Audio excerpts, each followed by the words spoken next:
మాట్లాడవలసిందిగా కోరుతున్నాం.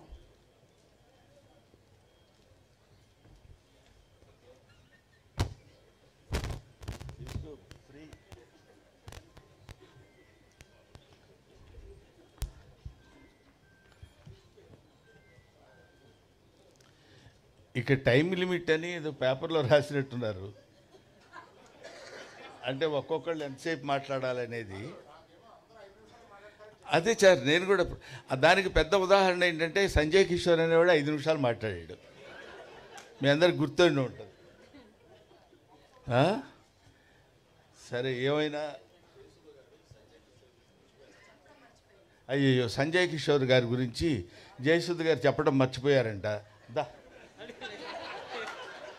లేదు కదా, పోన్లేమ్మా.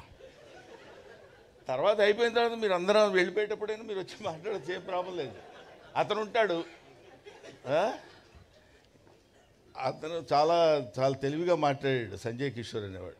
తర్వాత ఆయన గురించి ఎవరైనా మర్చిపోతారేమో అన్నీ చెప్పేసుకున్నాడు. పాపం మురళీమోహన్ గారు ఏదో అన్నారంట, అది నేనే చెప్తాను, ఆయన మర్చిపోతాడేమో అంటే కాదు కాదు నేను చెప్తాలే, నాకు వదిలేయబోయా అదే అన్నాడు ఆయన.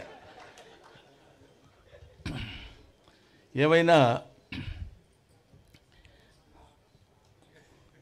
ముందుగా పద్మవిభూషణుడు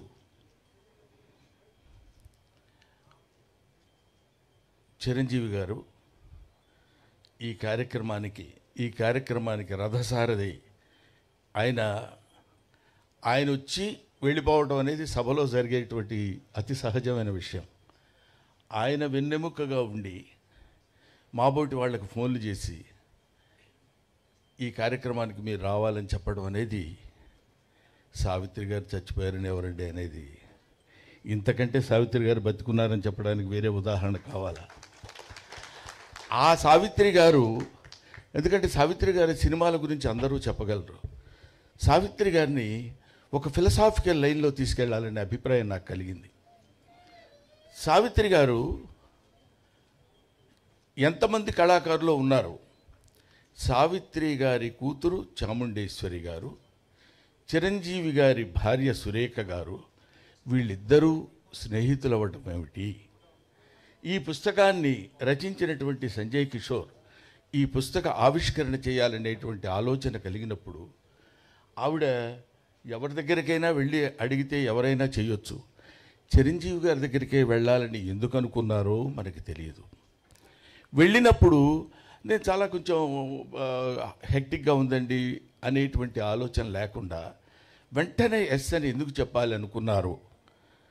వీటన్నిటికీ వెనకాలుండి నడిపించినటువంటి ఒక అదృశ్య శక్తి, అదే సావిత్రమ్మ ఆత్మ. ఆవిడ నడిపించుకుంది, ఆవిడ చేయించుకుంది ఈ ఫంక్షన్. ఆవిడ దగ్గరుండి, నాన్న చిరంజీవి నేను చనిపోయాను అంటున్నారు అందరూ. కాదు, నేను బతికే ఉండాలి, బతికే ఉన్నాను అన్న విషయం నువ్వు చెప్తే అందరూ నమ్ముతారు. నువ్వు చెప్తే అందరూ తెలుగువాడు, తెలుగు మాట్లాడేటువంటి తెలుగు ప్రేక్షకుడు ఎవడైనా నువ్వు చెప్తే ఆనందిస్తారు, నమ్ముతారు. నాన్న నీ చేతుల మీదుగా నా పుస్తకాన్ని ఆవిష్కరించరా అని చెప్పిందేమో అనేటువంటి భావన నాకు కలుగుతుంది. లేకపోతే ఇది అతి సాధారణంగా ఇందాక చాముండేశ్వరమ్మ చెప్పినట్టు, ఇందాక ఆవిడ ఏదో మీ చేతుల మీదుగా జరిగితే చాలు, మీ ఇంట్లోనే ఈ పుస్తక ఆవిష్కరణ ఇలా జరిగితే బాగుండంటే, చిరంజీవి గారు అంటే ఆయన గురించి ఇప్పుడు సభలో చెప్పాల్సింది సావిత్రి గారి గురించి అయినా, సావిత్రి గారి పెద్ద కొడుకులాగా ఆయన గురించి చెప్పాల్సిన విషయం నాకు ఏర్పడింది. ఇప్పుడు ఏదో ఒక మామూలుగా అయితే మా ఇంట్లో జరుగుతుందిలేంటి చేసేద్దాం అనేటువంటిది కాకుండా, సావిత్రి అంటే యునీక్. సావిత్రి అంటే ఒక నట శిఖరం. ఆవిడ గురించి ఒక చిన్న ఫంక్షను ఎక్కడో ఇంత ఫంక్షన్ పెట్టి అయిపోయింది అని నలుగురు కెమెరాలతో చేసేటువంటిది కాదు. సావిత్రి ఫంక్షన్ అంటే సావిత్రి ఫంక్షన్ లాగే ఉండాలి అంతా. ఎందుకంటే ఆవిడ ఎడం చేత్తో ఎంతమందికి ఎన్ని దానాలు చేశారో, ఎంతమందిని ఆవిడ అంటే నటనాపరంగా తీసి పక్కన పెడదామండి, దాని తర్వాత మాట్లాడుకుందాం. అటువంటి మహనీయురాలైనటువంటి ఆ మహానటి సావిత్రి గురించి ఆయన పెద్ద మనసు చేసుకుని ఇంతమందిని ఆహ్వానించి, ఆయన పిలిస్తే రాకుండా ఎవరు ఉంటారండి? బ్రహ్మానందం కూడా 11 గంటల వరకు ఉంటాడు, అదొక చరిత్ర. కాబట్టి అటువంటి మహనీయుడు తలపెట్టినటువంటి ఈ కార్యక్రమం ఎవరు చేశారు ఇది ఇంకెవడయ్యా వాడు ఆ సావిత్రమ్మే చేసుకుని ఉంటుందని నేను మనస్ఫూర్తిగా నమ్ముతున్నానమ్మా. అది అందువల్ల ఆ కార్యక్రమాన్ని ఆయన నోవనలేడు. ఇంత అద్భుతంగా ఇంతమంది కలిసి ఇక్కడ చేయగలుగుతున్నారంటే ఆ సావిత్రి యొక్క గొప్పతనం. ఇక్కడ బ్రహ్మానందం నువ్వు చాలా బాగా యాక్ట్ చేసావు, ఇన్ని సినిమాలు చేసావు, నువ్వు ఇంత నటుడివి ఎంత నటుడివి అని అన్నప్పుడు ఎప్పుడన్నా ఒకసారి నిజమైన మళ్ళీ లేకపోతే మళ్ళీ ఎందుకంటారు ఇలాగా చాలా గొప్పవాడేమో నేనని ఫీల్ అవుతున్నప్పుడు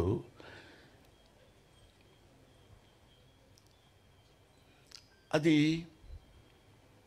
ఆవిడ నటించేటువంటి సినిమాలు ఏదైనా ఒక్క సినిమా అంతా కూడా కాదు, ఒక సీన్ అంతా కూడా కాదు, ఒక ఎక్స్ప్రెషను. ఇందాక పరుచూరి గారు చెప్పినట్టు ఒక ఎక్స్ప్రెషను.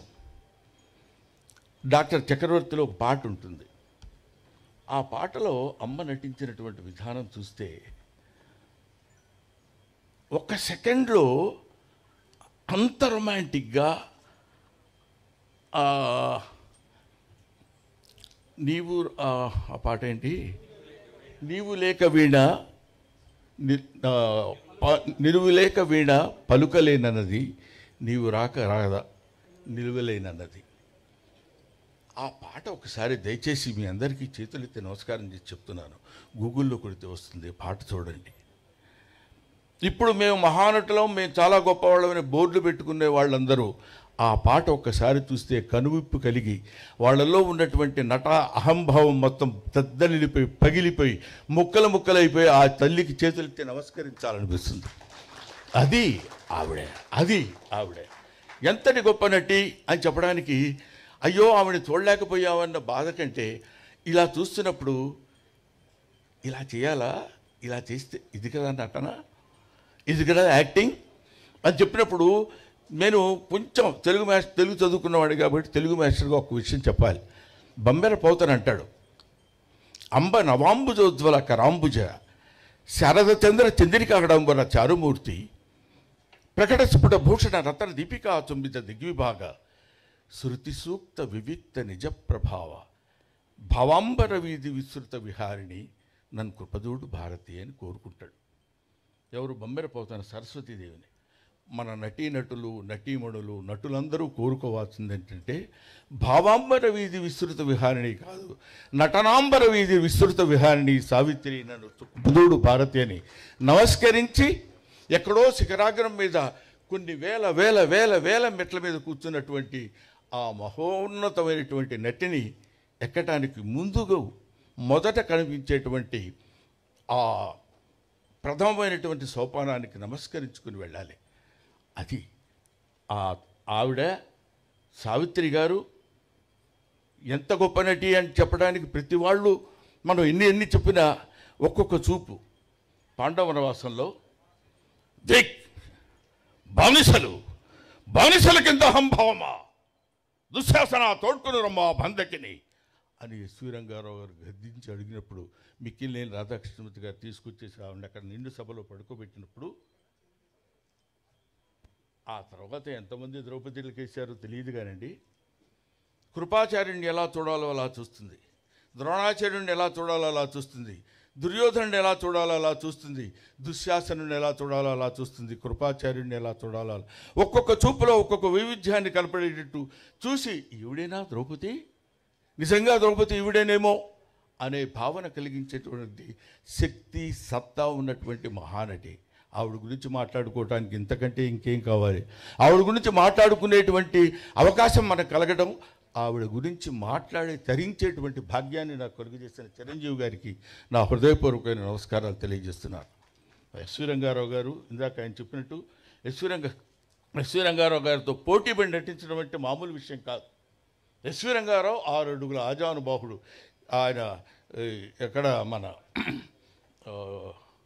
ఇది జకర్తా కాదండి, ఎస్వి రంగ కీచకుడుగా నర్తనశాలలో చేస్తున్నప్పుడు మధుర తీసుకొని రమ్మని పంపిస్తుంది చెల్లెలు. సైరంధ్రి తమ్ముడికి మధుర తీసుకెళ్ళి వేడి ఇచ్చిరా అంటుంది. అక్కడ ఒక సందిగ్ధంలో ఉన్నటువంటి చిన్న ఎక్స్ప్రెషన్, వెళ్ళాలా, వాడంత దుర్మార్గుడో తెలుసు కదా, అన్నప్పుడు ఇద్దరు అలాగా రెండు కొదమ సింహాలు పోటీ పడ్డట్టు ఉంటాయి. ఒక ఆడసింహం, ఒక మగసింహం. ఏయ్ ఏయ్ చెయ్యి నువ్వు ఎంత చేస్తావు, నేను చూడు ఎంత చేస్తాను అని రెండు పోటీ పడి నటించినట్టు అనిపిస్తుంది. మరణి కించి సర్వాలంకార భూషిత అయిన నిన్ను చూచిన నా మనసు ఊగి తూగి నీ ముందు మోకరిల్లదా మారణికి. 5 భర్తలకు భార్యనే దానవు, ఆరవడుగా నన్ను అంగీకరించలేవా, ఆనందపరచలేవా మారణిరా అంట. ఎస్వి రంగారావు మాట అన్నప్పుడు సావిత్రి చూస్తుందండి, అమ్మ చూస్తుందండి అంటున్నాను, ఏమనుకోవద్దు ప్రేక్షకుడిని. ఆవిడ చూస్తారండి అంతే బాగుండదు. ఆవిడ ఎలా చూస్తుందంటే, నీచత్వంలో కూడా ఇంత పరాకాష్ఠ ఉంటుందా? 5 భర్తలకు భార్య అయిన దాను ఆరవడుగా నన్ను అంగీకరించలేవా, ఆనందపరచలేవా మారణిరా, మన కోసం హంసతూరిక పల్పం ఎదురు చూస్తుందా అంటాడు. ఆయన తండ్రి కూతుళ్ళుగా కూడా వేశారు, వాళ్ళు తండ్రి కూతుళ్ళుగా కూడా నటించారు. కానీ ఇక్కడ ఒక పరమ నీచమైనటువంటి, పరమ దారుణమైనటువంటి, కామానికి బానిసైనటువంటి ఒక మూర్ఖుడిగా అతను నటిస్తుంటే, అక్కడ అసహించుకుని జుగుప్సాకరంగా ఉండేటువంటి ఒక వ్యతిరేకించే ప్రేయసిలా నటించడం అంటే, ఇలాంటివి ఎన్నెన్ని చెప్పాలి సావిత్రమ్మ గురించి. ఆవిడ ఒక విశ్వనట మహావృక్షం, ప్రపంచమంతా వ్యాపించినటువంటి ఈ నటీనటులకు కనువిప్పు కలిగించేటువంటి మహానట వృక్షం ఆవిడ. ఆ వృక్షం కింద ఎన్నో పూలు కాయలు పండ్లు రాలిపోతే మాలాంటి నటులు అక్కడ వేలుకుని చిన్న సజ్జలో ఆ పూలు అవి ఏరుకుని వెళ్ళిపోవాల్సినటువంటి స్థితి ఉన్నటువంటి వాళ్ళం. అటువంటి వాళ్ళని చాలామంది మనం ఏమనుకుంటామంటే ఈ లలిత కళలు అంటారు. లలిత కళలు అంటే మామూలుగా ఫైన్ ఆర్ట్స్ అని ఇంగ్లీష్లో అంటారు, తెలుగులో దాన్ని తెలుగు చేసేటప్పుడు లలిత కళలు అంటారు. లలిత కళలు అంటే లలితములైన కళలు అని, చాలా సునిశ్చితమైన కళలు అని కాదు. లలిత కళలు అంటే లలితా గాయత్రి యొక్క అంశ కలిగినటువంటి కళలు, లలితా గాయత్రి యొక్క అనుగ్రహము కలిగినటువంటి కళలు. అవి కొంతమందినే ఆ తల్లి చూస్ చేసుకుంటుంది, కొంతమందినే అలా పట్టుకుని పైకి తీసుకొస్తుంది. అలాంటి వాళ్ళలో లలితా గాయత్రి స్తన్యాన్ని కోరినటువంటి ప్రథమ అద్భుతమైనటువంటి తెలుగు బిడ్డ నిశంకర సావిత్రి. నిశంకర సావిత్రి అంటానికి ఆవిడ ఎంత మహానటి అంటే అంత మహానటి అని ఏ శంక లేకుండా చెప్పవచ్చు. నిశంకర సావిత్రి అంటే అంత గొప్పది. అటువంటి ఆవిడ గురించి ఎన్నెన్ని చెప్పుకోవాలని చెప్పండి. అటువంటి మహానటి ఆవిడ తలుచుకుంటేనే ఆహా ఇది చాలు కదా, ఇది గాక సాఫల్యం, ఇది గాక జన్మ సరితార్థం ఇంకొకటి కలదే. ఆవిడ గురించి మాట్లాడేటువంటి అవకాశం కలిగింది కదా, కలిగించినటువంటి మహనీయులు ఎంతోమంది ఉన్నారు కదా అని. అమ్మ చాముండేశ్వరి, అయ్యా గోవిందరావు గారు, మీరు ఏదో అంటారు సామెత, తల్లి గురించి ఈ వయసులో అమ్మని ఎలాగైనా బతికించుకోవాలి అనేటువంటిది. బతికించుకోవాలంటే అమ్మ చచ్చిపోతే బతికించుకోవాలమ్మా. ఎక్కడ చచ్చిపోయిందమ్మా నీ పిచ్చిగాని. ఆవిడ ఉంటుంది. నటన భావాంబర వీధిలో విస్తృతంగా విహరిస్తూ ఉంటుంది, నటనాంబర వీధిలో నివసిస్తూ ఉంటుంది ఆ మహానటి సావిత్రి. ఆ తల్లికి నా హృదయపూర్వకమైనటువంటి నమస్కారాలు తెలియజేసుకుంటూ, అంటే నమస్సులు తెలియజేసుకుంటూ అని నేను ఎందుకన్నానంటే, చచ్చిపోయిన వాళ్ళకి నివాళులు అని చెప్తారు. నాకు ఇంకా ఆవిడ చచ్చిపోయిందనే మాట నా నోటి నుంచి రావాలని నాకు ఇష్టం లేక నేను చెప్తున్నాను. ఎదురుగా కూతున్నారు మా అరవింద్ గారు, ఆయన వాళ్ళ నాన్నగారు ఉన్నారు. మాకు చిన్నప్పుడు మోగ మనసుల్లో వీళ్ళిద్దరు కాంబినేషన్ ఉండేది. ఇదిగా